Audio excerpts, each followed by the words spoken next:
I'm fairly certain somebody at Crunchyroll did not get the memo that the magazine was supposed to be on break this week because we got both the chapters for Eden Zero and the chapter for Seven Deadly Sins this week. It's supposed to be on break. We weren't supposed to get it till next week, but I'm kind of alright with this, to be perfectly honest, because it means that I don't have to review them next week when they would come out around Christmas Eve.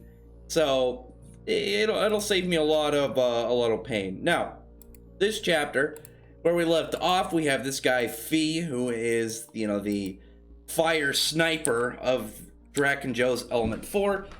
The fight between Wise and Laguna ended, and once it kind of was gonna calming down, you had just a sniper round go right through Wise's kind of I think it was his lower torso around his abdomen, and just take him out. He was already low on energy, and a bullet just did a lot of damage to him. I'm wondering if it hit any vital spots, or he could still bleed out, but as it is. Now, this guy, who's obviously, he's an expert sniper, he's taking aim and he knows that Draken Joe wants him alive, but he's like, I'm starting to get burned up. I'm heated and I want to, take some shots. So he wants to kill all of them. And one of the things I talked about in the last review for chapter 74, I was like, oh yeah, if they can figure out the angle of the bullet and all the stuff in there that kind of you can look at trajectory and whatnot of where it kind of landed and figure out where it came from. That is in fact what Pino did. Pino, just being the best little helper she can be, did all the math and is okay, it's approximately about 7 kilometers, which I'm wondering if that is Fee's absolute range, that's his furthest, or if he can go farther, because that's still really far. At 7 kilometers, that's 5 miles? Still really good. And at that point, you have everyone okay, we need to hide, we need to make sure we don't get shot. And this guy, he's getting his round, and he's okay, the next shot is going to be a fire round, or a flame bullet. He's revved up, and he's ready for this to get a little bit more vicious. But Shiki is not. He's not game for that. He's not about hiding. He's if I know where he's coming from, then I'll be fine. It will not be something I have to worry about. And Pino knows, that thing is a bullet. And not just a normal bullet, it's not like a handgun, it's a sniper round. Much faster. Oh, sorry, cough there. But a lot faster. And, it's going to be harder for him to time, given, what a crazy shot, how powerful the gun has to be to even make that shot. But after that point, the shells go off. We already saw they're able to dodge bullets, but this is definitely confirmed that Shiki and people around his level and up should be fine with at least the speed of a sniper bullet. He was able to do it and able to figure it out. So, having that round of that supersonic kind of level of speed, definitely viable and definitely, it's consistent now, established in the verse. So, with that, the bullet comes down. Shiki uses his gravity to stop the bullet, and then he's holding it, and then just says, pretty much just, go screw yourself, because this whole gravity's gonna crush you little motto, his catchphrase, and throws the bullet back at Fee, who he looked a little worried. I was a little bit worried about him for a second too. I'm I really hope he doesn't get taken out so early, because Laguna he existed for a couple chapters, but still, now he's defeated. So it's well, how many chapters are each of these guys gonna, be around for? Usually the weakest one goes first, so I'm guessing that he will, Fee is in fact the, odd man out, weakest of the 3. Laguna and Fee now up next, and especially against the main character, it's well, where is he going to really kind of sit in this spot? But the bullet goes by Fee, and he's okay, I think I know what I'm working with now. You're a gravity user. So, he gets back on his sniper, sees, they put up a smoke screen, and Sibber, the old man, shows up to help them. He wants to go treat Wise in his bar and, give him the medical aid he needs. And once they left, you actually see on Fee's neck, which I'm going to use that for the thumbnail, you see his ether starting to come up, which look, it's like fire, kind of rising. just going up his neck. It's a very strange one. I'm wondering what his exactly is going to be. I can only think of it as something like, you know, he's using the explosions, you know, in the shot.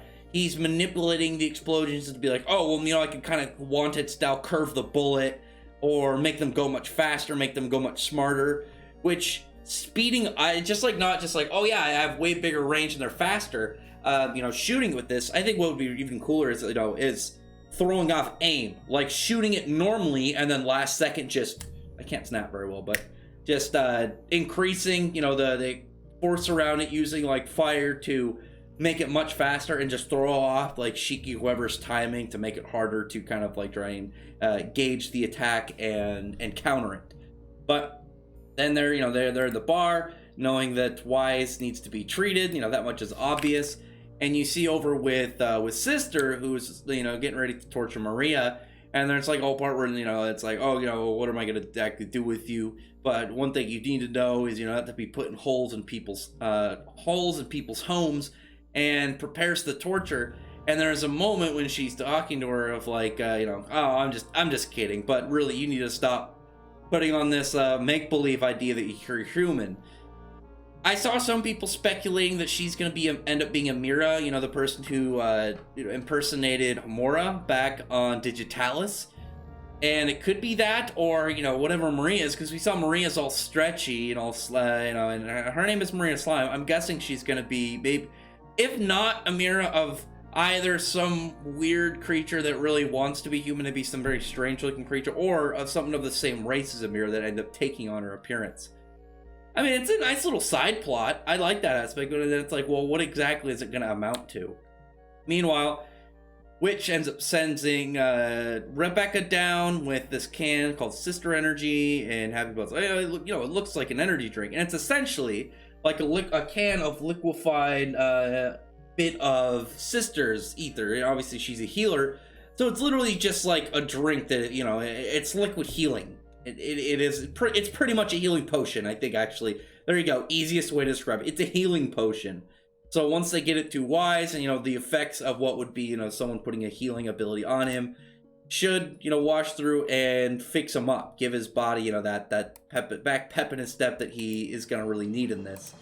And at the end, when, you know, Rebecca's getting in the ship, which actually, the Taurus ship, you know, funny thing, you know, it's got a little reference to, Taurus, you know, it even has the symbol on there for the zodiac sign for Taurus, but obviously Taurus being one of the golden keys in fairy tale. And I know that the celestial star signs are original to fairy tale, but I think when you have a guy who's, you know, did a bunch of them in his previous series, when he's mentioning it in the next one, it's got to be a reference to the old one. But as it were, when Rebecca goes in her ship, you know, it's out and gets shot out in this little, you know, this little spacecraft to go into the Belial Goer, she is now confronted by Sylph, one of the Element 4. She's the Spirit of Wind, and she has this really cool, like, bird-like little spaceship. I'm wondering, like, is that her primary thing? Is it space? Is it going to be a spaceship? Is she, like, maybe in charge of the area outside of the ship? Or was she specifically put on this task? Because I don't imagine, like, her go-to is instantly this ship, because, like, if they get into any fight, is she just gonna be... Actually, no. I was about to be like, maybe if they get into any fight, is she gonna be, you know, just flying around her ship, providing, like, aerial coverage? I mean, that would be really useful. I mean, so far you have, just looking at him, you have Fee, who is, like, this long-ranged, unseen sniper. You have Sylph, who would be in her ship, just laying down, you know, probably, just aerial gunners and probably missiles and stuff. You got Laguna, who's like, you know, the weird character. He's got the weird power. I mean, we don't know the other Element 4's ether gears yet, but I'm just going off what we have right now. And then the unnamed one, the Earth one, he's probably like their bruiser, their big heavy. So, I mean, I get right now the whole thing of, you know, you got the girl character within the Element 4 going against Rebecca. I'm hoping it switches, and the one that ends up fighting Sylph is Homura. Just because I'd like to see Rebecca versus Fee instead. You have the sniper versus the handguns. You know, you're gonna have like quick fire accuracy versus long ranged accuracy, and I just like the idea of this difference in gun battles. And, you know, obviously that would all. Additionally, give good experience to Rebecca, and maybe she can pick up a couple tips and tricks from this guy who's, you know, a super sniper. Because it would just be a really nice thing to add onto her her development, and you know, because she's not only developing as her character himself, but obviously her powers and her assets to bring to the team is, you know, gonna evolve along with her, similar to what Lucy went through. But other than that, I mean, the chapter, I mean, it was a fairly fast read. I mean, the first half, it was mostly just like them figuring out where Fee was, and then like 4 or 5 pages of just Shiki being awesome and just like catching a sniper round and throwing it back. It was badass. I mean, you could stop sniper rounds, you could tank them, you could dodge them. I just think, you know, that return value, it reminds me of, actually reminds me of Julius Novachrono in Black Clover when he caught Patri's light speed sword and then just tossed it back at him by accelerating time around it. That was pretty sick.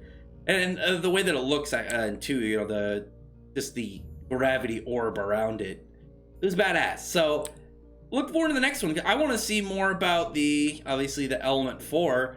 I mean, she's a wind person. I saw people speculating that maybe she's actually the sister of Jin. I could see it. Like, I see some of the things like, well, you know, maybe he was like trying to, you know, he's trying to earn money and whatnot to help her. But I have to go back and look. But I believe he said that she was sick. But then if she ended up, it was a different way and she was working for Drac and Joe, wouldn't he also try and work for Drac and Joe? It was the question of like, well, why is he working for, you know, sister when he heard that she had like these healing powers, even though it was a fake one. Other than that, comment below, tell me your thoughts about this chapter and how you think are, because one thing to note is when they're like talking about the wind around her ship, they're like, how is there wind in space? I mean, it's ether gear. You're manipulating ether. It's not natural wind. It is this weird energy converted into wind, and it's almost like space alchemy, essentially. Magic space alchemy. There we go. That's essentially what ether gear is, in a nutshell. But looking for the next chapter. We probably won't get one for 2 weeks, because like I said, this chapter was supposed to come out next week. I'm fairly certain, and then it looks like they messed up somewhere at Crunchyroll, and now they came out this week, so the ones that were supposed to come out this next week aren't going to be there, unless there's, again, some other weird mix-up. We'll probably won't get the next one until, they're probably enough around New Year's Eve, which, though is a holiday. Obviously, New Year's is not even close to as monumental as a holiday as Christmas. I mean, really, until you get to those last couple hours of New Year's Eve, no one really cares about it. And it's just those last couple party hours, and then it's like, oh, cool, the New Year, and then you go to bed. But other than that, comment below, thumbs up the video, from the like button, subscribe button, and check out my other videos. But that, I appreciate everyone who's already subscribed, and I thank you all for listening. Bye.